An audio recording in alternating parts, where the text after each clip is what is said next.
Bonjour et bienvenue à l'atelier sur Turbo Impôt à l'intention des travailleurs autonomes. Mon nom est Julie Thibodeau, je suis votre facilitateur pour la séance de travail d'aujourd'hui.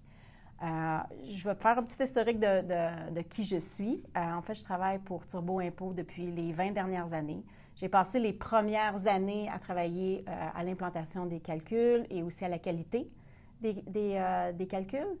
Ça fait maintenant 3 ans que je suis gestionnaire chez Turbo Impôt. Je dois vous avouer que pour moi, ma réelle passion, c'est m'occuper des clients. J'adore m'assurer que nos clients ont la meilleure expérience, que lorsqu'ils nous contactent, on leur donne des réponses. Ça a toujours été quelque chose qui était très important pour moi. Donc, c'est pour ça que j'ai décidé de faire la séance de travail, l'atelier sur Turbo Impôt travailleurs autonomes avec vous aujourd'hui.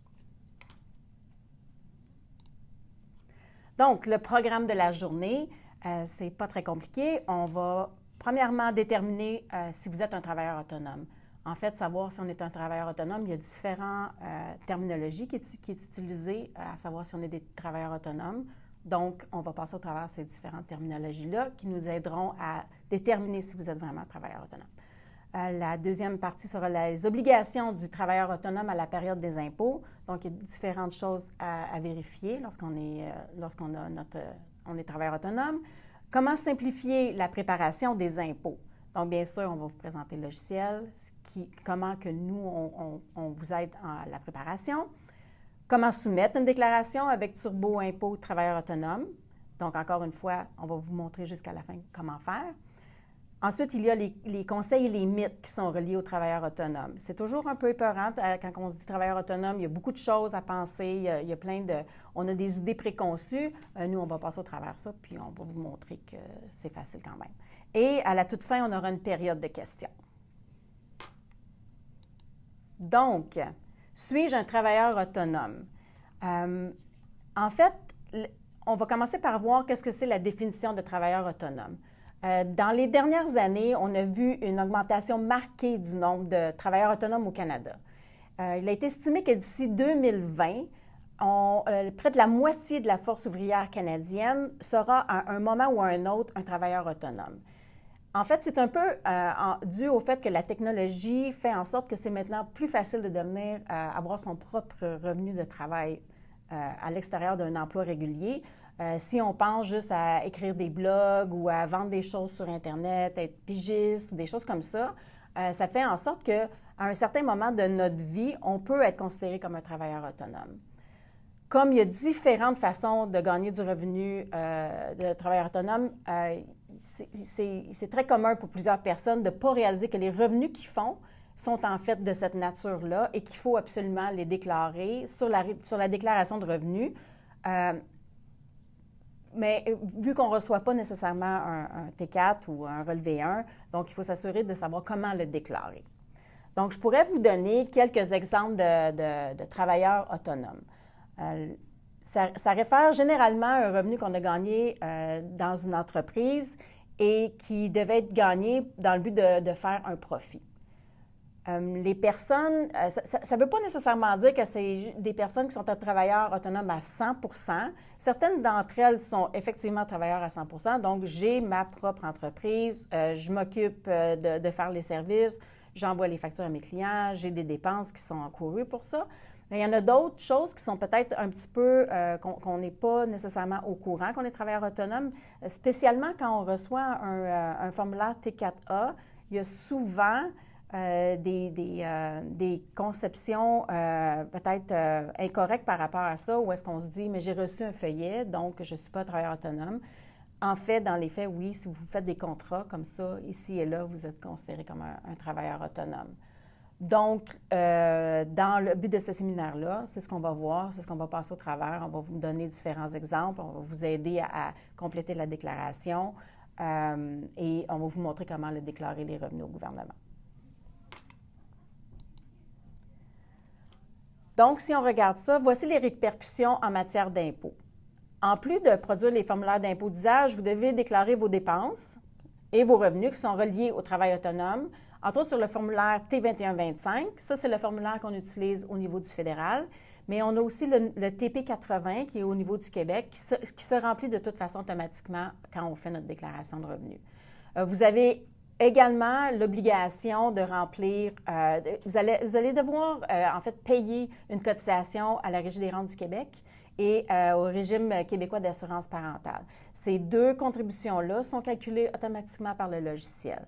En fait, ce qui se passe, c'est que quand vous êtes un travailleur avec un emploi, vous recevez un T4 ou un relevé 1 et la partie employée, vous la payez à travers de votre revenu d'emploi et la partie employeur, c'est votre employeur qui le paye. Quand on est un travailleur autonome, c'est quelque chose qui arrive, c'est qu'en fait, on doit payer la partie employée et la partie employeur. Donc ça, c'est une des plus grosses dépenses que vous allez devoir payer en tant que travailleur autonome. La seule exception à tout ça, c'est lorsqu'on a une entreprise qui est incorporée. Dans ce cas-là, on ne doit pas faire une déclaration de revenus personnels, mais plus une déclaration de revenus de société, donc une T2 qu'on appelle, ou une CO17 au niveau du Québec. Mais ce ne sera pas le but pour nous ici, c'est plus les travailleurs autonomes particuliers. Donc, pour vous, on vous propose, Turbo Impôt, comme c'est le logiciel d'impôt numéro 1 au Canada, on a quand même développé certains produits qui sont là justement pour aider les travailleurs autonomes. Comme vous êtes dans une situation qui demande un petit peu plus d'attention, c'est important pour nous d'avoir développé une série de logiciels qui va vous aider à faire votre déclaration de revenus. On a deux sortes de produits pour vous. On a le Turbo Impôt Travailleur Autonome, qui en fait est la version que vous utilisez pour faire complètement la déclaration vous-même. On va vous guider tout au long de la déclaration. Par contre, lorsque vous allez entrer vos informations, on va vous demander les bonnes questions, on va vous proposer les différentes dépenses qui sont disponibles, on va regarder, tu penses à telle chose, certaines personnes utilisent telle chose. Donc ça, on va passer au travers de ce logiciel-là un petit peu plus tard aujourd'hui. Et le deuxième produit qu'on a pour vous, qui est aussi très intéressant, c'est Turbo Impôt en direct, Revue Conseil Travailleur Autonome. Ce qui est bien avec celui-là, c'est si on a une situation qui est un petit peu plus compliquée, on a un expert qui peut vous suivre tout au long de l'entrevue. Donc, vous commencez à entrer vos informations. À un certain moment, vous vous dites « Oh, je ne suis pas certain que j'entre les bonnes choses ». Si vous avez le produit Turbo Impôt en direct, Revue Conseil Travailleur Autonome, d'un clic, vous pouvez avoir accès à un expert en impôts qui va compléter la déclaration avec vous, pas à pas, et vous pouvez lui parler en direct et ça fonctionne vraiment super bien. Et en plus, à la fin, ils font une révision complète de votre déclaration pour être certain que vous n'aviez pas rien oublié. C'est un produit qu'on a sorti l'an passé. C'est vraiment quelque chose qui est intéressant, spécialement lorsque vous avez peut-être une situation qui est un petit peu plus compliquée. C'est un beau produit qu'on offre chez Turbo Impôt. Donc, avant de commencer à regarder le logiciel en tant que tel, on a préparé une petite liste de contrôles qui vous aiderait à préparer les informations dont vous avez besoin avant qu'on commence. Bon, pour commencer, le plus important dans une déclaration de revenus, c'est bien sûr ramasser tous les feuillets qu'on a reçus autres que le travailleur autonome, de votre travail autonome. Donc, ce qui fait en sorte que si vous avez eu une entreprise, un emploi, je veux dire, donc le T4, le relevé 1, vous avez eu des revenus, autres revenus qui sont souvent déclarés sur des T4A ou des relevés 2, des revenus d'investissement, donc des T5, des relevés 3, vos reçus de REER si vous en avez, des reçus pour les frais de garde si vous avez des enfants, des reçus médicaux, très important encore, en plus de tous les papiers dont vous avez besoin pour faire votre déclaration de revenus de travailleur autonome, qui est en fait votre état de résultat qu'on appelle un peu, si on veut. Donc, nos revenus, nos dépenses et combien d'argent à la fin de l'année on a fait avec notre travail. Donc, le revenu total gagné, on a besoin de cette information-là.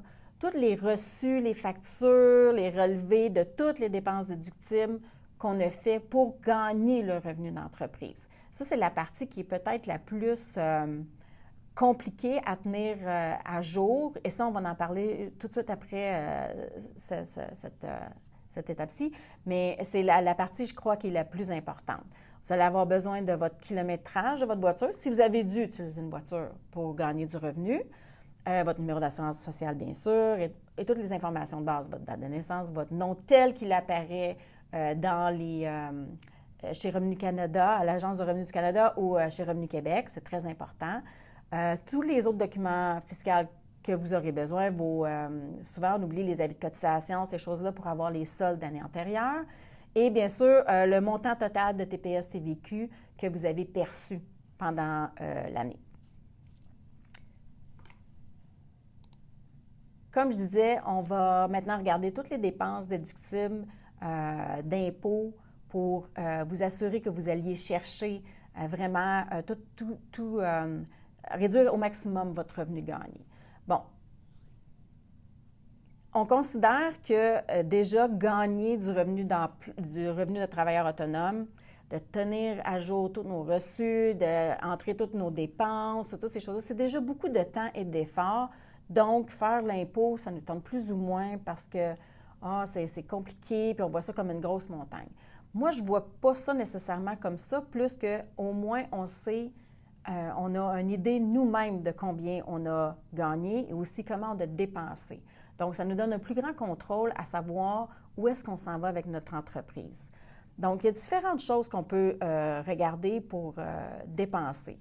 Et avec Turbo Impôt, travailleur autonome, ce qu'on fait, c'est que tout au long, quand on entre nos informations, il y a un paquet de questions qui nous sont posées. Et là, ça nous fait réfléchir. Oh, j'ai peut-être fait une dépense dans cet endroit-là ou non. Ou peut-être que l'an prochain, je ne savais pas que je pouvais déduire ce genre de frais-là. Donc, maintenant, je vais le savoir, je vais aller chercher mes factures pour ça. Donc, c'est ça qui est intéressant. C'est aussi tout en faisant notre déclaration de revenus, bien, en même temps, on apprend et on est plus conscient des genres de dépenses qu'on peut faire ou des revenus, l'impact des revenus qu'on a ou des choses comme ça. Donc, moi, je trouve que c'est important de prendre conscience de ça quand on est travailleur autonome parce que ça a un gros impact à la fin de l'année sur le montant d'impôt qu'on a à payer. L'autre chose qui est encore plus importante, c'est organiser ses feuillets. Organiser ses feuillets, ses reçus. C'est facile, ça va vite, en fait, c'est facile de les perdre ou de les oublier parce que ça va vite. Quand on est travailleur autonome, on reçoit des contrats, on travaille super fort, on fait des heures de fou souvent. Donc, ce qu'on est bon, le travail dans lequel on est bon, c'est pas nécessairement s'occuper de nos papiers et de nos choses, c'est plus ce que nous, on aime faire, puis c'est pour ça qu'on est travailleur autonome. Mais faudrait prendre à tout le moins, à toutes les semaines, ça ne devrait pas être trop compliqué, c'est s'organiser en début d'année, finalement, et c'est juste s'assurer qu'on parte du bon pied et qu'on continue tout au long de l'année. On dit que ça prend 21 jours pour s'habituer à faire une tâche correctement, donc c'est un peu la même chose pour garder nos reçus. Donc, on les organise au fur et à mesure qu'on les reçoit. C'est tellement moins compliqué quand la période d'impôt vient et qu'on doit faire le ménage d'une grosse boîte à souliers qui est remplie de papier, qu'on ne se souvient plus pourquoi on a dépensé ça. Et là, c'est là qu'on perd l'opportunité de déclarer certaines dépenses qu'on aurait pu avoir le droit parce qu'on ne se souvient plus. Et là, on n'est pas trop sûr, donc on n'ose pas la mettre comme dépense parce que c'est quoi la plus grosse peur? C'est que le gouvernement revienne puis questionne le genre de dépenses qu'on fait. Donc, si on s'en occupe dès le départ et qu'on prend le temps d'organiser correctement nos reçus et nos feuillets, on s'évite beaucoup de maux de tête en fin d'année. Et c'est super facile après ça de faire sa déclaration. Tout est prêt et on n'a presque pas de temps à passer. Donc, moi, je trouve que ça, c'est une des parties qui est la plus importante à considérer lorsqu'on devient travailleur autonome. L'autre chose, c'est si on a une auto, aussi c'est très important de regarder son kilométrage en début d'année et à la fin de l'année. Et aussi d'avoir une espèce de journal où est-ce qu'on entre notre kilométrage qu'on a fait dans le but de gagner du revenu de travailleur autonome. Ça, c'est aussi une partie qui est souvent regardée par les gouvernements et c'est un peu normal. Ils veulent juste s'assurer que ce qu'on déclare comme revenu, comme dépense de véhicule à moteur est vraiment ce qu'on a utilisé pour l'entreprise. Et ce n'est pas tant de temps que ça. Il y a toutes sortes de façons de garder de faire en sorte qu'on puisse savoir c'est quoi notre kilométrage et nos dépenses. Encore une fois, toutes les dépenses reliées à l'auto, on les classifie correctement. Comme ça, on n'oublie pas. Hein. Et si vous avez le droit à la dépense, vous avez le droit à la dépense. Il faut juste s'ajuster et s'assurer qu'on garde les feuillets. Donc, les autres sortes de dépenses, on a les matériels publicitaires promotionnels. Ça, il faut y penser aussi. Les déplacements pour affaires. Donc, si vous avez dû prendre des taxis pour aller à des endroits ou si vous avez dû payer des hôtels pour aller faire des séminaires, des choses comme ça. Les frais de repas et de représentation. Ça, dans ce cas-là, il faut faire attention. Et aussi, on peut juste en déduire à 50 et ça doit être dans le but de gagner un revenu. Donc, ça aussi, il faut faire attention. Il faut que ça soit absolument dans le but de gagner un revenu. C'est pas « j'ai emmené mon ami manger samedi soir ». Ça va peut-être avoir un petit peu plus de problèmes avec ça. L'adhésion à un organisme ou à l'inscription à un programme touchant votre domaine d'activité, les licences de logiciels. Donc, si vous avez pris Turbo Impôt pour faire vos déclarations de revenus, ça peut être une dépense parce que vous avez dû acheter un logiciel pour pouvoir faire votre déclaration de revenus. Les programmes d'accréditation professionnelle. Si vous avez besoin de payer pour garder une accréditation, c'est déductible. Les fournitures de bureau, bien sûr. Les séances de formation, de perfectionnement, les salaires que vous avez dû payer, les dépenses liées au téléphone cellulaire et à la ligne terrestre, si vous avez encore une ligne terrestre, les frais de véhicule, comme on a mentionné, et les frais d'utilisation de la résidence aux fins de l'entreprise. Donc, là encore, quand on utilise sa résidence, si on a un bureau qui est complètement dédié à mon mon revenu de travailleur autonome, on peut déduire une partie des dépenses de maison pour pouvoir diminuer notre revenu imposable. Donc, ce sont les différentes dépenses qui sont disponibles, mais on va les revoir ensemble lorsqu'on va regarder dans le logiciel et je vous montrerai les endroits où entrer les informations. Donc, les dates limites pour la production des déclarations. Ça, c'est quelque chose qui est souvent demandé. J'ai jusqu'à quand pour faire mes impôts? Donc, quelqu'un qui a un revenu d'emploi ordinaire ou qui n'a pas de revenu de travailleur autonome, la date limite par la loi, c'est le 30 avril de l'année suivante. Donc, cette année, ce sera le 30 avril 2019. Si le 30 avril serait arrivé un samedi ou un dimanche, par prescription, on finit toujours par avoir une journée de plus. Donc, on aurait le lundi. Lorsque vous êtes travailleur autonome, vous avez une date différente qui est le 15 juin, habituellement de l'année suivante, donc cette année, 15 juin 2019. Encore une fois, le 15 juin cette année arrive, je pense, c'est comme un samedi, donc vous auriez droit jusqu'au 17 juin cette année pour faire vos déclarations de revenus. Par contre, si vous avez, et c'est là où est-ce que le par contre est très important, si vous avez un solde dû au gouvernement, soit à l'ARC ou à Revenu Québec, vous devez payer ce solde dû-là pour le 30 avril. Donc, même si vous avez jusqu'au 15 juin pour faire votre déclaration, vous devez payer votre solde dû au 30 avril. Donc, mon conseil personnel, faites vos impôts pour le 30 avril parce que si vous avez un solde dû, vous devez le payer de toute façon. Et habituellement, quand on est travailleur autonome, à moins qu'on ait fait vraiment en gros des dépenses et que là, on arrive à zéro, mais en général, il va avoir un revenu, donc il va avoir un certain solde à payer. C'est très rare qu'on va avoir un remboursement quand on est travailleur autonome. Donc, je vous conseille fortement de faire votre déclaration de revenus pour le 30 avril. Donc, la préparation de votre déclaration de revenus avec Turbo Impôt Travailleur autonome, ça va être maintenant le temps de passer à l'étape où je vais vous montrer comment faire la déclaration avec le logiciel Turbo Impôt. Pour les buts de notre présentation, je vous ai parlé de 2 logiciels juste un petit peu avant. On va faire la version Turbo Impôt Travailleur autonome, la version que vous le faites vous-même d'un bout à l'autre. Mais rien ne vous empêche si à un moment ou à un autre, quand vous le ferez vous-même, d'utiliser l'autre version, vous pouvez. C'est la même entrevue, c'est juste que vous avez l'assistant qui arrive avec vous pour vous aider. Donc, on passe maintenant à la démonstration. Maintenant, on se retrouve dans le logiciel Turbo Impôt. Donc, je vous ai épargné la partie où est-ce qu'on on va chercher le Turbo Impôt, mais c'est facile. Dans n'importe quelle barre de recherche du navigateur que vous préférez, vous avez juste à entrer turboimpôt.ca et on va vous envoyer à la page pour commencer votre déclaration de revenus. Si vous avez déjà un compte, donc vous pouvez réutiliser le même compte pour 2018, et ce qui est encore mieux parce que vous avez vos informations de 2017, donc vous pouvez importer toutes vos informations de base et là ensuite vous complétez avec votre déclaration 2018. Si vous êtes nouveau chez Turbo Impôt, bienvenue.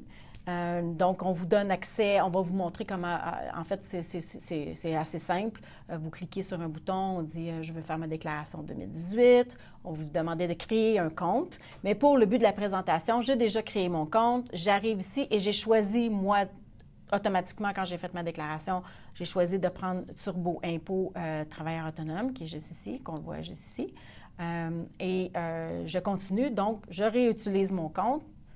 On se retrouve, ici c'est une partie importante quand même parce que c'est le gestionnaire des déclarations de revenus qu'on a fait avec dans notre compte. Donc si vous voulez en faire plus qu'une, vous êtes capable d'en faire plus qu'une et vous pouvez aussi choisir les différents produits. Donc il y a un travailleur autonome dans la famille, mais on a un enfant qui va à l'école, donc on a aussi d'autres options. Donc je clique sur suivant.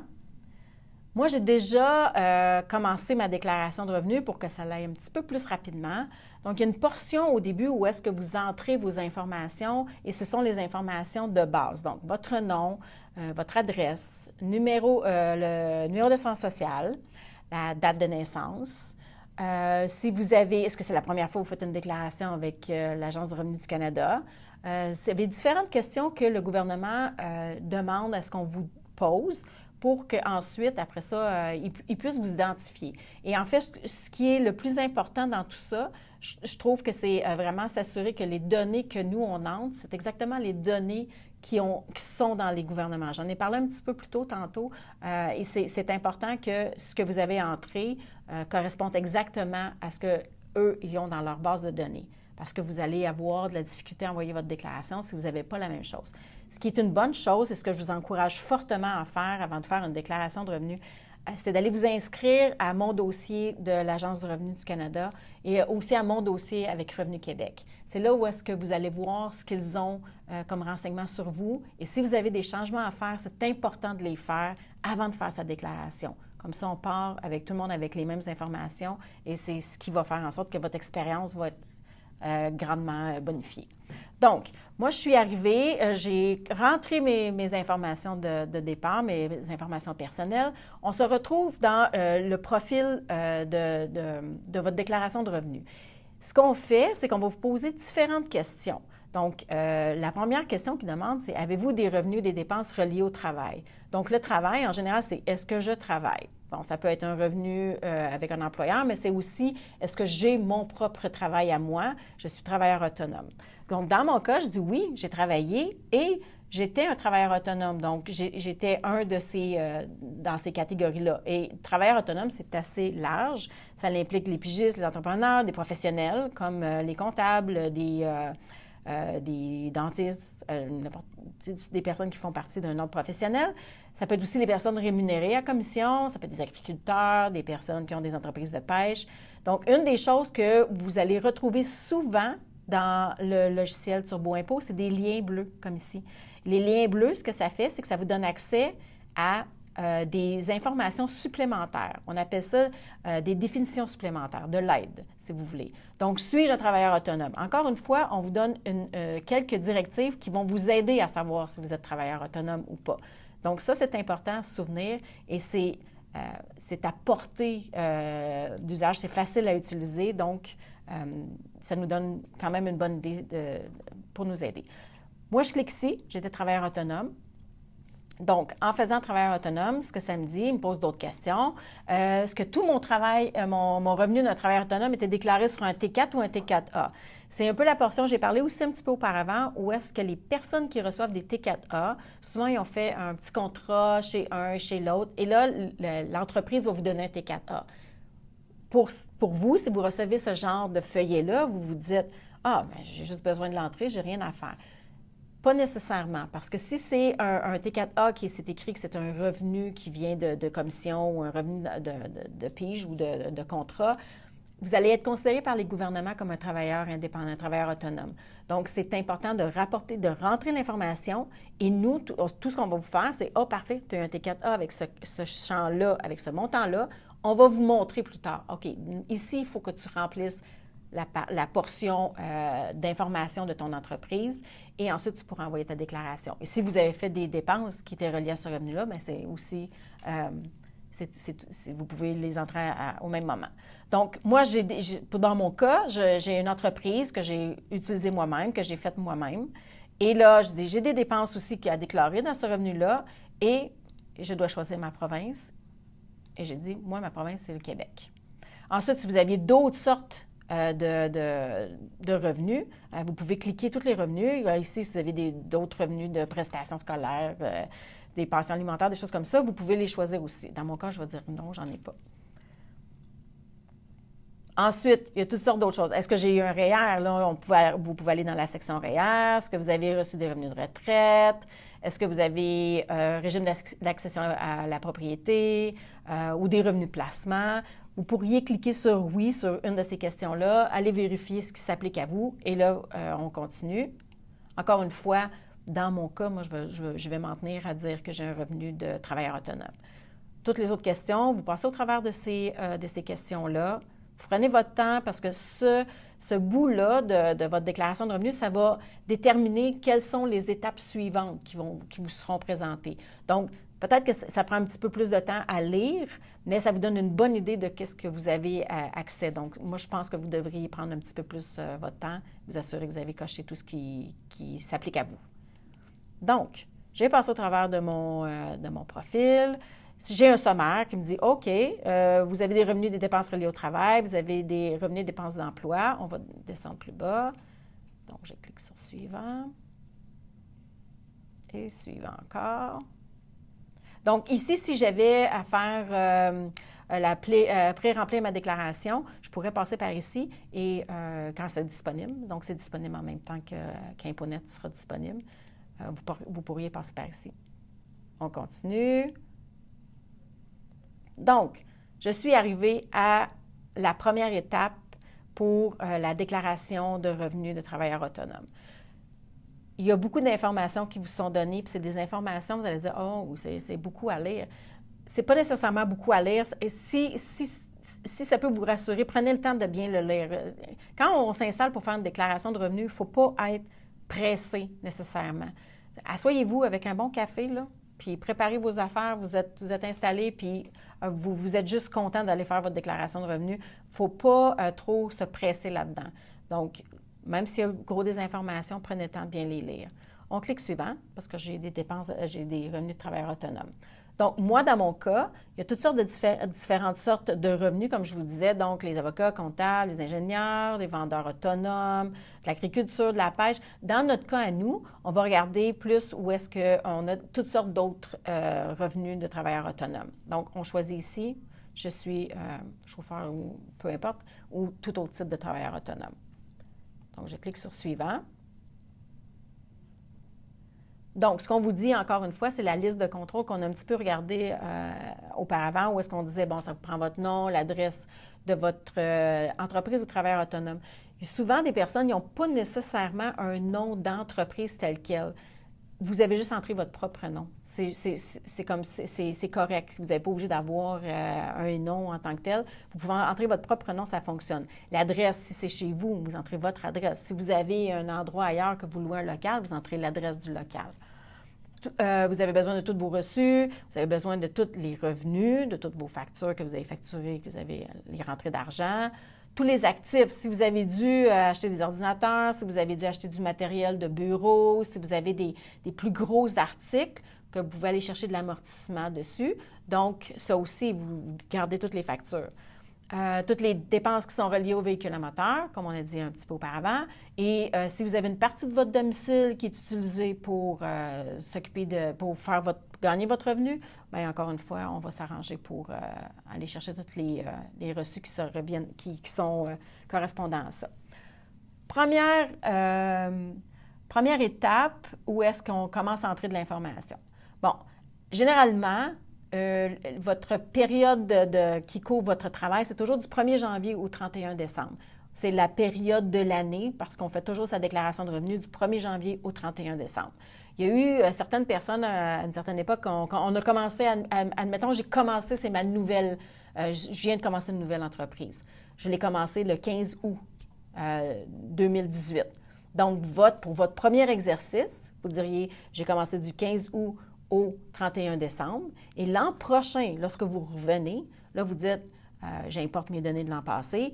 Là, il faudra ajuster maintenant votre revenu pour dire, ah ben là, c'est du 1er janvier au 31 décembre. Le nom. Donc, moi, on va dire que mon entreprise s'appelle Julie Thibodeau, comme moi. Quel est le produit ou le service que vous avez fourni? Donc, le produit, pour moi ici, je vais dire que je vends des fleurs. Donc, fleuriste. Avez-vous des associés en affaires? Donc, associés en affaires, c'est une notion, en partant, je vais juste mettre une chose au clair. S'il y a des questions que vous vous dites, je ne comprends pas, je n'ai pas ça, c'est très possible parce que ça ne veut pas dire qu'on vous pose la question que c'est nécessairement que ça s'applique à vous. Si vous n'êtes pas dans une société de personnes ou que vous n'avez pas des partenaires d'affaires, vous n'entrez pas de numéro d'associé d'affaires. Vous n'avez pas besoin, c'est non applicable pour vous. Avez-vous un abri fiscal? Pas beaucoup de personnes ont un abri fiscal, donc non, probablement que non. Si vous ramassez la TPS ou la TVQ pour les gouvernements, vous devez entrer votre numéro de TPS-TVQ ici. Et si c'était votre dernière année d'exploitation, vous devriez le dire. Pourquoi on pose cette question-là? C'est que lorsque vous êtes la dernière année d'exploitation, il y a certaines règles qui s'appliquent lorsque vous avez des biens immeubles. Donc, si vous prenez de l'amortissement sur certaines choses, on va faire terminer l'amortissement, on va aller chercher le maximum qu'on est capable. Donc, c'est pour ça qu'on demande la question. Donc, une fois qu'on a rempli cette portion-là, on clique sur « Suivant ». Donc, mon adresse. Bon, pour les fins ici, moi, je reste rue des Fleurs. Oh, c'est juste le numéro, excusez-moi. On entre juste le numéro et ça, c'est une erreur qu'on voit souvent. On rentre le numéro de porte et ensuite le nom de la rue. C'est juste sur 2 champs. Si vous avez un numéro d'appartement, vous entrez le numéro d'appartement. La ville, moi, je suis originaire de Sherbrooke, donc je vais marquer Sherbrooke. Et la province, c'est Québec. Et vous entrez votre code postal. Code postal, on se souvient, c'est une lettre, un chiffre, une lettre, un chiffre, une lettre, un chiffre. C'est important parce que souvent ça, puis on doit faire attention d'entrer le bon code postal parce que ça cause souvent des problèmes quand on entre la déclaration. Le code d'activité économique. OK, ça, c'est vraiment une partie où est-ce que beaucoup de personnes ont des questions. Qu'est-ce que c'est ce code d'activité économique-là? Code d'activité économique, en fait, ça a été instauré par les gouvernements pour essayer, c'est un point de vue statistique, mais aussi c'est pour regrouper les mêmes genres d'entreprises. Ils s'en servent un peu à savoir, bon, admettons, les fleuristes dans le coin de Sherbrooke, c'est quoi habituellement les revenus qu'ils font, les profits qu'ils font. Donc, si vous faites tout à peu près dans le même, si vous ne sortez pas du lot, mais pour eux, c'est comme, c'est correct, c'est une façon un peu de catégoriser les gens. Donc, pour savoir quel serait mon code d'activité économique, je ne le sais pas, donc je vais utiliser le guide parce qu'on sait très bien que vous ne pouvez pas savoir ça nécessairement. Donc, avec le guide, on pose différentes questions. Donc, ce serait quoi la catégorie principale?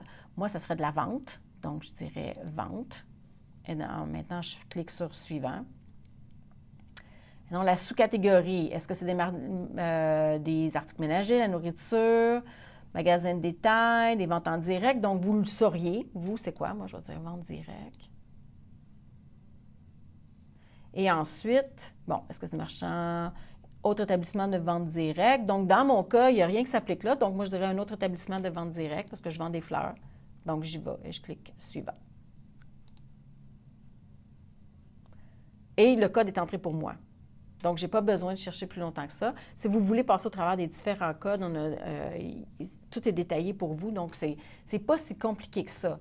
Vous avez juste à suivre les questions. Vous savez quel champ d'intérêt vous avez, donc le champ de revenus, je veux dire, le type d'entreprise que vous avez, donc vous avez juste à suivre. Ensuite, pour les résidents du Québec, on a quelques questions supplémentaires qu'on pose parce que sur quelqu'un qui est au Québec, vous savez, vous faites votre déclaration de revenus au fédéral, donc avec l'ARC, vous en faites aussi une avec Revenu Québec. Donc, les formulaires du fédéral, il y a aussi l'équivalent au Québec pour les revenus d'entreprise. Donc, il y a certains petits questions supplémentaires. Donc, si vous aviez un numéro d'identification avec Revenu Canada, Revenu Québec pour la TPS-TVQ, vous entrez le même numéro qui est ici. Ça vient d'une société de personnes, même chose. Numéro d'abri fiscal, même chose. Si vous aviez les comptes clients à la fin de l'exercice, ça, c'est plus pour les personnes qui vont un peu plus au niveau des professionnels. Ces personnes-là, ils vont avoir des comptes clients à la fin de l'exercice, des choses comme ça. Les stocks, c'est si, comme dans mon cas, je pourrais avoir des stocks en début d'année et des stocks en fin d'année. Donc, on entrerait les informations qu'il faudrait y inscrire. Et c'est plus à des niveaux pour eux pour savoir. Ce n'est pas nécessairement que ça a un impact sur votre déclaration en tant que telle. Encore une fois, il y a d'autres questions qui sont posées et c'est pour mieux aider Revenu Québec à comprendre le genre d'industrie que vous avez.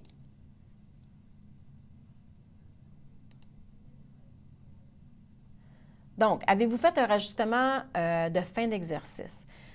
Ça arrive dans le cas où est-ce que la date de fin d'année n'est pas le 31 décembre, ce qui est vraiment très rare maintenant. On voyait ça un petit peu auparavant. Maintenant, c'est plus vraiment permis d'avoir une date autre que le 31 décembre, spécialement quand on est un travailleur autonome. Donc, à ce moment-là, ça ne s'applique pas vraiment. Je ne passerai pas vraiment de temps là-dessus, mais je veux juste vous dire que à moins que vous ayez une date qui est différente que le 31 décembre pour votre fin d'exercice, vous n'avez pas à vous soucier de cette étape-là. Donc, est-ce qu'il y a plusieurs de ces situations qui s'appliquent à votre travail? Donc, est-ce que votre entreprise a des associés ou est-ce que votre entreprise gagne des revenus sur le site Web ou avec des pages Web? Donc, si vous aviez des associés, vous pourriez cliquer ici et entrer le nom de vos associés. Et ici, si vous avez du travail autonome qu'on gagne sur des sites Web, à cet endroit-là, tout simplement, ce qu'ils vous demandent, et on peut aller voir en fait, on va entrer c'est quoi les adresses Internet de vos sites Internet avec lesquels vous gagnez des revenus de travailleurs autonomes. Encore une fois, c'est plus à des points de vue de vérification pour le gouvernement, pour savoir la proportion de revenus qui est gagnée par le web ou la proportion qui est gagnée directement en vente directe. Donc, on est rendu à entrer nos premiers chiffres. Ici, on dit d'entrer le revenu de travailleur autonome. Ça inclut tous les montants de l'argent, les crédits, le troc, les échanges qui comprennent la TPS et la TVQ dans notre cas. Donc, vous entrez votre montant total. Si vous aviez eu des montants qui arrivaient d'un T4, mais souvent, c'est quand vous êtes coiffeur, coiffeuse, et il y a différents types de revenus de travailleurs autonomes que vous pouvez gagner. Ils seraient déclarés sur le T4 à la case 81, 82, 83. Vous pourriez l'entrer ici. Donc, moi, dans mon cas, on va dire que j'ai juste gagné des revenus directement. Si vous avez des rendus rabais sur escompte, les PS, TVQ que vous aviez déclarés dans l'année, donc, vous entreriez tous les montants qui sont ici. Souvent, comme je dis, il y a certaines portions qui ne s'appliquent pas nécessairement à vous. Donc, et si vous avez des questions, il y a aussi les liens bleus qui vous aident. Où est-ce que vous pouvez aller voir, est-ce que ça s'applique vraiment à moi? Donc, on clique suivant, une fois qu'on a rentré nos revenus d'entreprise. Encore une fois, les provisions déduites, c'est plutôt rare que vous allez voir ça, donc vous n'avez pas vraiment nécessairement à vous en soucier. Si vous avez des autres revenus qui ne sont pas nécessairement directement reliés à votre sorte de travailleur autonome, vous pourriez les inclure à cet endroit-là. Et le restant des questions, Lloyd of London, c'est pas quelque chose qu'on voit souvent. Et c'était le travail qui provient-il d'un organisme communautaire. Encore une fois, c'est pas vraiment la majorité de votre cas, donc vous pouvez juste ignorer la question ou la lire si ça vous ou apprendre à propos de ça. Si vous aviez un inventaire, donc j'ai un inventaire en début d'année, j'ai un inventaire en fin d'année, c'est important de savoir ces informations-là parce que ça vient changer votre revenu. Donc, vous entreriez toutes vos informations ici. Encore une fois, on a des liens bleus qui nous aident s'il y a quelque chose. Vous avez plus d'infos, donc si on va sur plus d'infos, bon, ça va nous aider à déterminer la valeur de l'inventaire à la fin de l'exercice. Donc, vous allez voir ça souvent un petit peu partout dans la version travailleur autonome, où est-ce qu'on vous donne plus d'infos ou guidez-moi ou des choses comme ça. Puis, je trouve que c'est vraiment important que vous passiez au travers de ça parce que ça vous donne d'autres trucs. Savoir, je ne savais pas que ça, c'était déductible. Donc, vous pouvez utiliser ces choses-là. Donc, comme ici, on dit, bon, avant l'inventaire, préparez vos relevés d'inventaire. Pendant l'inventaire, on fait telle chose. Donc, c'est toutes sortes de trucs comme ça, de conseils fiscaux qui sont intéressants pour vous, spécialement quand ça s'applique à votre situation.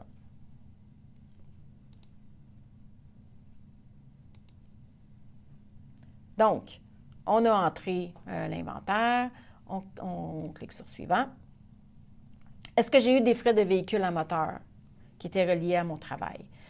Bon, les frais de véhicule à moteur, on va dire oui. Oui, j'ai utilisé mon auto pour aller porter des fleurs. Donc, je dois ajouter un véhicule à moteur pour moi, parce que c'était mon auto. Si j'avais acheté une auto qui était vraiment pour juste pour l'entreprise, donc je dirais j'ai acheté un véhicule aux fins de l'entreprise et qui doit être utilisé seulement par l'entreprise. Ça, c'est une chose. Mais admettons, j'ai pris mon auto. J'ai pris mon auto et là, j'ai dit, moi, c'est quoi mon auto? Moi, j'ai une Jetta Volkswagen. Et comment que j'ai fait de kilomètres au total pendant toute l'année? On va dire que j'ai fait 25 000 kilomètres. Combien de ces kilomètres-là ont été faits juste pour gagner du revenu d'entreprise? Donc, c'est là où est-ce que je vous disais un petit peu auparavant, où est-ce que c'est important de prendre son kilométrage en début d'année et en fin d'année, et aussi d'avoir un journal qui nous dit, pour telle journée, j'ai fait tant de kilométrage pour l'entreprise. Donc, vous y allez et vous entrez, je veux dire, 12 000 kilomètres qui ont été faits dans le but de gagner mon revenu. Comment ça m'a coûté au total dans toute l'année. Donc, on ne fait pas la proportion parce que de toute façon, on entre le total, ce serait pas mal de mathématiques si on demandait juste la portion. Nous, ce qu'on vous demande, prenez toutes vos dépenses que vous avez faites dans toute l'année. Nous, on va s'en occuper du calcul. Donc, j'ai dépensé 500 $ pour changer mon huile. Ça m'a coûté 250 $ pour, c'était pas cher, pour mes assurances. Les immatriculations de permis, c'est à peu près ça encore, 200-300 $, on va dire 300 $. Les frais d'entretien, là, ça m'a coûté plus cher. J'ai payé 1200 $ cette année pour réparer mon auto dans toute l'année. Et s'il a fallu que je paye des stationnements pour aller chercher des contrats, donc je les entre ici. Et si j'ai une assurance supplémentaire. Donc, j'ai juste besoin d'entrer les montants total. Vous n'avez pas besoin de calculer rien d'autre. Turbo Impôt va calculer pour vous toute la portion qui revient à votre entreprise. Donc, ça, c'est génial. On a juste besoin d'entrer les bons montants. Donc, au même moment, est-ce que moi, j'ai la voiture, je l'avais achetée ou si je l'avais louée? Donc, si vous aviez acheté la voiture, vous avez le droit de déduire les intérêts que vous avez payés dans l'année. Si vous aviez loué la voiture, donc il y a une portion de la location qui peut être demandée sur votre déclaration de revenus. Dans mon cas, on va dire que j'ai acheté ma voiture, je l'avais achetée. Et j'ai payé 2000 $ d'intérêt dans l'année. J'ai acheté ma voiture... là, ils nous disent ici, si les paiements ont commencé avant 2018, parce que dans le fond, on veut savoir s'il y avait une portion dans l'année que vous aviez acheté votre auto avant. Donc, moi, je l'ai acheté avant, donc je vais dire le 1er janvier 2018, mais je n'ai pas fini de la payer, donc je n'entre pas de date. Non, en fait, ici, ils nous demandent d'entrer une date, donc je rentre la date si j'ai continué à payer après. Si vous aviez fini de la payer en milieu d'année, donc vous entrez la date. Si vous avez fini le 31 août, vous entrez la date. Et là, si j'avais acheté un véhicule autre qu'un véhicule à moteur, et ça, c'est juste déductible au Québec, donc vous entreriez les montants supplémentaires. Comme j'ai acheté la voiture et qu'elle m'appartient, Dans ce cas-là, j'ai le droit d'aller chercher un amortissement supplémentaire. Si je l'avais loué, vous ne pourriez pas aller chercher un amortissement supplémentaire. Donc, ma voiture, elle tombe dans une catégorie 10. Catégorie 10.1, c'est les voitures de luxe. C'est plus les SUV ou les voitures plus chères. Et à ce moment-là, on peut aller demander et on doit les mettre dans une catégorie à part. Qu'est-ce que ça fait la différence entre une catégorie 10 et une catégorie 10.1? En fait, c'est qu'une catégorie 10, vous allez mettre toutes les autos ensemble. C'est une catégorie 10.1, on doit les suivre toutes séparément. Les autos, l'amortissement doit être suivi toutes séparément. Mettons qu'on va dire ça, c'est vite comme ça, mais c'est ça la plus grande des deux, la différence entre les deux. La FNAC, au début de l'année, on va dire que c'était 15 000 $. Je n'ai pas besoin d'ajouter rien d'autre que ça. Je pourrais dire que j'ai acheté l'auto le 1er janvier 2016. Et vous n'avez pas besoin d'entrer plus d'informations que ça parce que le calcul Turbo Impôt fait tout le calcul pour vous. Vous avez juste besoin de ces informations-là. On dit section de véhicules terminés et là, on va voir comment ça nous donne de dépenses. Donc, les frais totaux que j'avais au complet, c'était 2040. Si je vais chercher une partie, en fait, c'était un petit peu plus que ça, et donc j'ai allé chercher 48 % qui était la partie à faire. Donc, le calcul est tout fait, je n'ai pas besoin de rien faire de plus. Donc, je fais section véhicule terminé, j'ai entré mes dépenses. Ensuite, c'est là où est-ce qu'on commence à aller voir toutes les autres dépenses qu'on peut aller demander. Comme vous voyez, la liste est longue, il y en a beaucoup. Pour les fins de la présentation, je ne passerai pas au travers de chacune d'entre elles, mais vous allez voir que tout au long, comme là, vous savez ici, j'ai des dépenses pour la publicité. Bon, est-ce que j'ai vraiment fait des dépenses pour la publicité? Je ne le sais pas. C'est quoi les conditions? Si vous avez des questions, vous avez juste à cliquer sur Guide. Donc, je vais vous en montrer un, par exemple, comme on a vu un petit peu plus tôt. Guide, et là, on va vous dire, bon, OK, est-ce que tu as eu des dépenses qui étaient pour des annonces publicitaires ou des émissions radiophoniques? Tu rentres le montant. Ensuite, avez-vous eu des dépenses pour des journaux, des périodiques, des magazines? Vous entrez votre montant. Oups. Si vous aviez des dépenses pour toute autre dépense qui était dans un magazine américain, encore une fois, vous entrez vos dépenses.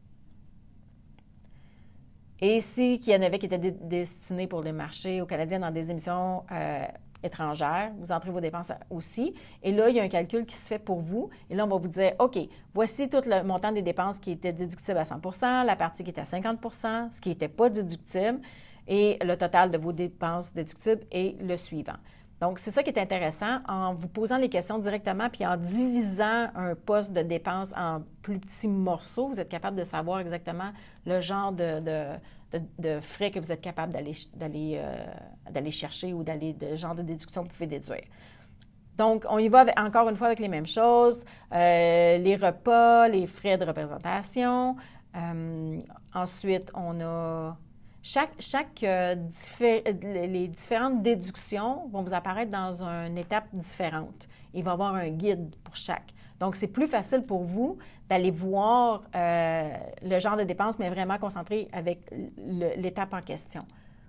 Donc, ici, on a, si vous avez des créances irrécouvrables, vous pouvez apprendre ce que c'est des créances irrécouvrables et en fait, là, on vous donne une description. Donc, on clique sur « Suivant ». Comme je disais, je ne passerai pas au travers de chacune des postes de dépenses parce que ça en fait beaucoup à réviser. Et c'est des choses que chaque personne a différentes sortes de dépenses. Sauf qu'en allant au travers de ces différentes étapes-là, vous allez voir les genres de dépenses qui sont disponibles pour vous autres. Des fois, on ne le sait pas. On sait juste qu'on ne le sait pas. Donc, on continue. Des frais d'intérêt pour payer pour l'entretien. Bon, il y a différentes choses. Il faut des frais de fourniture de bureau. Encore une fois, on a un guide qui vient vous aider. Des frais bancaires ou pour des conseils. Des fois, on ne sait pas. Puis il y a certains trucs qu'on paye à la banque et qu'on ne savait pas qu'on pouvait déduire comme dépenses dans une entreprise. Donc, c'est important. Si vous avez loué un local, donc vous pouvez aussi déduire le loyer. Les services publics, bon, le téléphone, l'eau, le chauffage, des choses comme ça.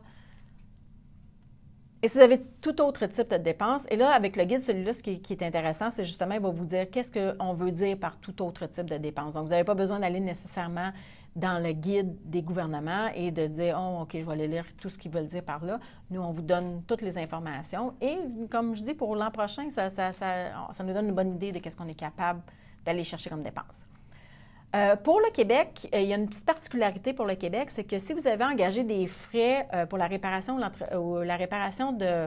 d'entreprise, de biens d'entreprise, ils veulent savoir avec qui vous avez fait affaire. Donc, vous avez certaines informations, et ça, c'est important à savoir. Le nom, le numéro d'assurance sociale ou le numéro d'inscription à TVQ, son adresse, et c'est quoi le montant des dépenses que vous avez fait avec cet entrepreneur-là. C'est juste pour le Québec. Le Québec est particulier par rapport à ça. Donc, ici, ça, c'est juste le sommaire si j'avais eu plus qu'une personne qui était venue travailler sur mes biens. Si j'ai des immobilisations. Donc, c'est ici où est-ce qu'on entrerait si, admettons, j'ai du mobilier de bureau, et j'en ai pas mal de mobilier de bureau. J'en ai pour environ 2000 $. Je l'ai depuis longtemps, donc je suis rendue à un solde de 2000 $. Absolument, on entre ça dans la catégorie 8. Donc, et par rapport à ça, par rapport à ces catégories-là, juste ici, vous avez un lien, puis après ça, un lien bleu encore, comme j'expliquais. Et dans le lien bleu, on vous donne ici un accès au site de l'Agence du revenu du Canada qui vous explique tout ce qui va dans chaque catégorie. Et cette année, c'est encore plus important car il y a une notion qui est arrivée où est-ce qu'on parle de la notion d'amortissement accéléré. Donc, ça vaut la peine d'aller faire, quand on est travailleur autonome, ça va vouloir la peine de faire un petit tour sur le site des gouvernements pour aller voir qu'est-ce qu'on est capable d'aller chercher. Parce que ça a été instauré justement pour aider les travailleurs autonomes à aller chercher une déduction d'amortissement plus grande, donc réduire votre fardeau fiscal pour diminuer le montant d'impôt à payer au bout du compte. Donc, ce serait important. Et là, nous, de toute façon, on va vous aider avec ça. On va vous dire comment entrer les informations. Donc, je pars avec un solde de 2000 $, on va dire. Et là, ça me donnerait une dépense pour l'année de 2400. Bon, si, admettons, j'ai fait des acquisitions ou des dispositions, vous entreriez ici. Tout est bien expliqué. Encore une fois, il y a plein de liens. Nous, on fait tous les calculs pour vous. Donc, l'important, c'est de juste savoir le montant qu'on a payé et le calcul de la déduction pour amortissement, on s'en occupe. Vous n'avez pas besoin de vous soucier. Si vous avez utilisé une partie de votre domicile pour l'entreprise, si je dis oui, j'ai utilisé une partie de mon domicile, est-ce que cette partie-là, elle a vraiment juste servi à des fins professionnelles? Et je dis oui, c'était mon bureau réservé à moi pour faire mon travail autonome. Donc, vous entreriez, admettons, je dis combien de pièces que j'ai pour le travail? J'ai utilisé un bureau et ma maison a 8 pièces. Donc, c'est pas plus compliqué que ça. J'ai un bureau qui est complètement dédié à mon travail autonome et dans toute ma maison ou mon appartement ou peu importe où vous vivez, il y a 8 pièces en tout. Donc, on va dire que c'est un huitième. Si vous dites, ben moi, c'est à peu près 25 % vous auriez juste entré 25 sur 100. C'est juste pour avoir un pourcentage pour calculer les dépenses qui sont disponibles pour l'entreprise. Total de chauffage, ça m'a coûté 2000 $. Les intérêts hypothécaires, j'étais, je ne sais pas moi, encore 3000 $. L'entretien, l'électricité, toutes ces dépenses-là, on les entre tout au complet. Et là, à la fin, Turbo Impôt fait le calcul pour vous. Donc, si vous aviez aussi d'autres sortes de déductions par amortissement qui pour les besoins d'entreprise, qui est autre que votre votre bureau, vous pourriez l'entrer ici. Puis ça, c'est juste au Québec aussi. Donc, vous auriez votre sommaire. À la fin, on vous donne, vous avez fait 25 000 $ de revenus, vous avez demandé, moi, je n'ai pas entré aucune dépense d'entreprise, on a passé au travers assez rapidement. Le véhicule, il m'a donné un 400, je veux dire, l'amortissement l'amortissement total, c'est 400 $ qui était demandé. Et ensuite, ma cote-part, c'est ça. And then, toutes les déductions que j'ai pu demander, ça me donne un revenu net de 19 775. Donc, ici, ça va être un peu... va vous donner une idée de ce que vous avez gagné au bout du compte. Donc, on clique sur « Suivant ». Et là, on aurait à la fin, si on avait plusieurs travailleurs autonomes, donc on aurait à la fin une liste de tous les travails, de toutes les entreprises qu'on a. Donc, en fait, c'est ça que je voulais vous montrer. Et il y a aussi une petite partie à la fin que vous pourrez aller voir, qui est la partie révisée, où est-ce qu'à cet endroit-là, vous allez avoir plein d'informations ou des questions qu'on va vous poser basées sur ce que vous avez entré pour être sûr que vous avez entré toutes les informations que vous avez besoin pour faire votre déclaration de revenus. Donc, c'est à ce moment-là, dans la partie révisée ici, que vous allez voir ça. Une petite particularité qui est nouvelle cette année avec Turbo Impôt, c'est que la barre de navigation est maintenant à votre gauche. Donc, c'est plus facile pour vous d'y avoir accès et non pas en haut comme elle était auparavant. Donc, ça fait le tour de ma présentation pour Turbo Impôt, travailleur autonome. Maintenant, on va passer à l'étape où est-ce qu'on va réviser certains mythes qu'on voit souvent quand on est un travailleur autonome. Maintenant, nous allons passer au travers de certains mythes courants qu'on entend régulièrement. En fait, quand je parle avec les clients qui ont des questions, c'est des questions qui reviennent souvent ou des mythes qu'on a par rapport aux travailleurs autonomes. Une des premières choses qu'on voit souvent, c'est je peux seulement déduire des dépenses si mon entreprise a fait des profits ou si j'ai des revenus supérieurs à 30 000 $. C'est totalement faux. Lorsque on commence un travail autonome, c'est certain qu'on ne pourra pas faire des revenus si élevés que ça. Et ça ne veut pas dire que parce qu'on n'a pas des revenus élevés qu'on ne peut pas aller déduire des dépenses. C'est un mythe, en fait. En fait, quand on fait ce que les gouvernements regardent, c'est avez-vous fait la dépense dans le but de gagner un revenu? Donc, si c'est le cas, donc vous pouvez déduire la dépense. Il n'y a aucun problème à déduire la dépense. Même au contraire, on s'attend à ce que dans les premières années, l'entreprise ne soit pas profitable. C'est certain que si vous n'êtes pas profitable pendant 10 ans, il y a peut-être des chances que le gouvernement dise « OK, comment fais-tu pour vivre? » Donc, c'est pour ça qu'on dit oui au début, c'est normal de faire des pertes. Je crois que le 30 000 $ vient plutôt du fait que c'est s'inscrire à la TPS-TVQ, qui est souvent dit si vous gagnez plus que 30 000 $, vous devez vous inscrire à la TPS-TVQ. En fait, vous pouvez vous inscrire n'importe quand à la TPS-TVQ si vous voulez commencer à la ramasser pour le gouvernement. Quand vous faites 10 000 $, vous avez le droit. C'est juste qu'à un moment donné, il vient que votre revenu est tellement élevé que le gouvernement aime mieux que vous ramassiez les taxes. La deuxième chose qu'on voit, je suis travailleur autonome, si je fais mes impôts moi-même, je ferai l'objet d'une vérification.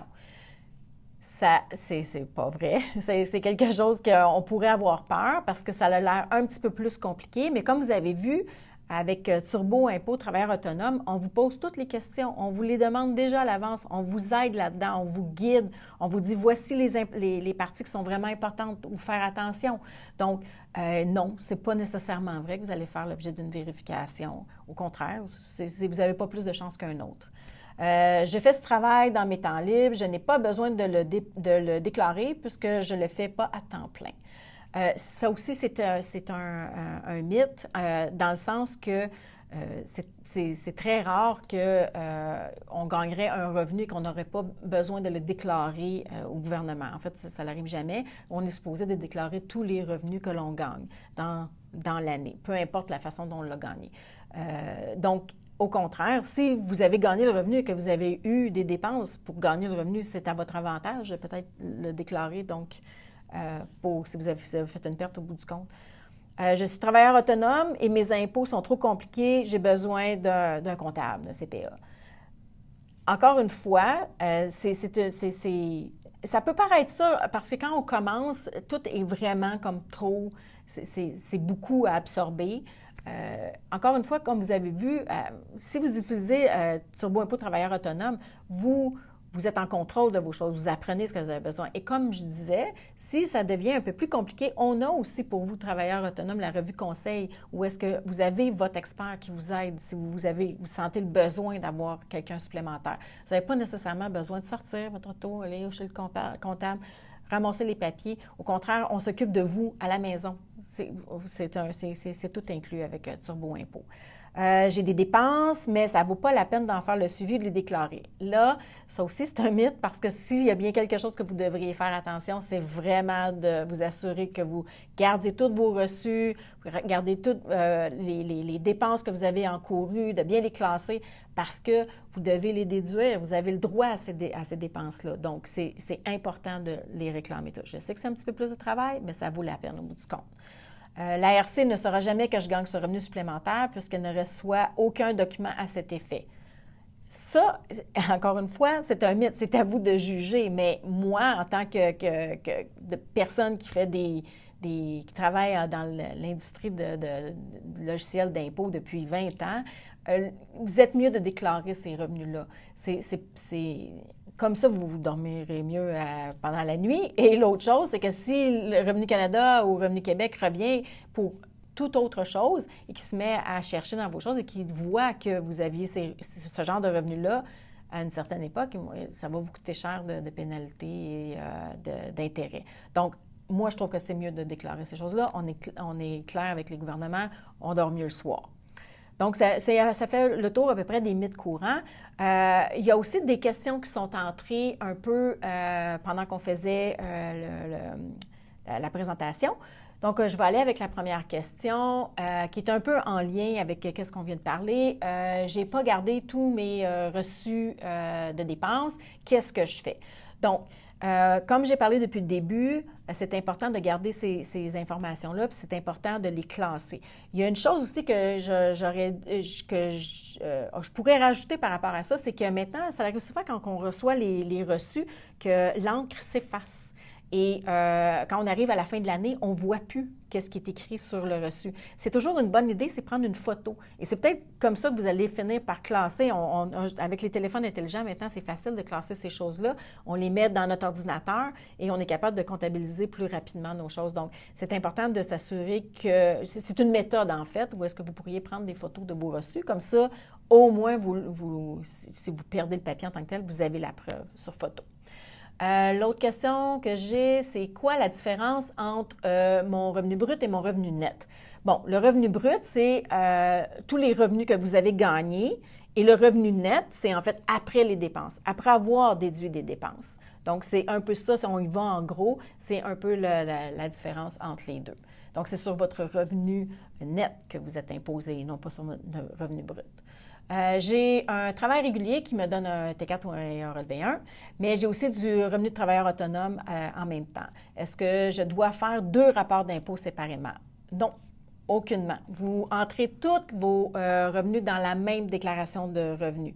Ce qui se passe, c'est qu'en fait, c'est que vous avez une portion où est-ce que vous entrez vos feuillets, vos T4, vos relevés 1, et c'est calculé. Nous, on s'occupe de calculer tout ça. Et ensuite, vous avez la section, comme on a regardé juste auparavant, où est-ce qu'on entre tous les revenus de l'entreprise et les dépenses.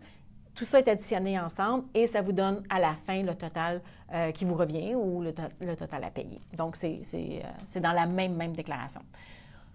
On en a parlé un petit peu avant. Mon auto, j'ai acheté mon auto, donc est financé. Est-ce que je peux déclarer mon paiement d'auto comme une dépense d'entreprise ou comme je le ferais comme si je l'avais loué? Donc, on l'a vu juste auparavant. Oui, vous pouvez le faire. En fait, c'est la portion intérêt que vous pouvez déduire. Et là, comme on a vu, on entre là, la portion de l'année qu'on a eu l'auto. Et par rapport au kilométrage d'entreprise versus kilométrage total, c'est quoi la portion que j'ai le droit de déduire? Je n'ai pas une adresse pour mon entreprise ou je n'ai pas un nom d'entreprise. Ça aussi, on en a parlé. Vous vous souvenez, vous pouvez utiliser votre propre nom et votre adresse à la maison si vous n'avez pas nécessairement un nom d'entreprise tel quel. J'ai un autre travail. Ça, c'est une question que je trouve qui est intéressante. J'ai un autre travail où est-ce que j'ai payé du RRQ déjà. Et là, je sais que je vais devoir payer du RRQ avec mon revenu de travailleur autonome. Qu'est-ce qui se passe? En fait, vous devez entrer toutes les informations que vous avez reçues sur votre T4 relevé 1. C'est super important. Et ensuite, ce qui est fait, c'est que nous, on va calculer la portion supplémentaire ou peut-être que vous n'aurez même pas besoin parce que si vous avez eu un assez gros revenu de travail, revenu d'emploi, peut-être que vous avez déjà atteint votre maximum de RRQ à payer. Donc, le calcul, nous, on s'en occupe. Vous entrez vos feuillets T4 relevé 1, vous entrez toutes vos informations de travailleur autonome et nous, on va faire le calcul, puis on va vous dire c'est quoi ce qui manque, la portion qui manque ou si vous avez déjà tout payé. J'ai utilisé Turbo Impôt pour faire ma déclaration l'an passé. Est-ce que je peux continuer à l'utiliser? Bien sûr. Et c'est ce qui est intéressant avec l'utiliser année après année, c'est que vous savez toutes les informations de base que vous avez entrées, votre nom, le code d'activité économique, l'adresse, ces choses-là, mes déductions pour amortissement en début d'année. Toutes ces informations-là, quand vous faites l'importation de l'année antérieure, c'est déjà tout importé pour vous dans votre déclaration de 2018. Donc, ça fait beaucoup moins de travail, c'est moins d'entrée de données et ces données-là ne changent pas année après année de toute façon. Ça fait pas mal le tour des questions qu'on a reçues. J'espère que vous avez aimé votre séance avec nous. Moi, j'espère que j'ai pu vous aider et je suis certaine que Turbo Impôt va être là pour vous aider. Et si vous avez des questions, n'hésitez pas à aller sur le site de turboimpôt.ca et on est là pour vous aider. Merci beaucoup.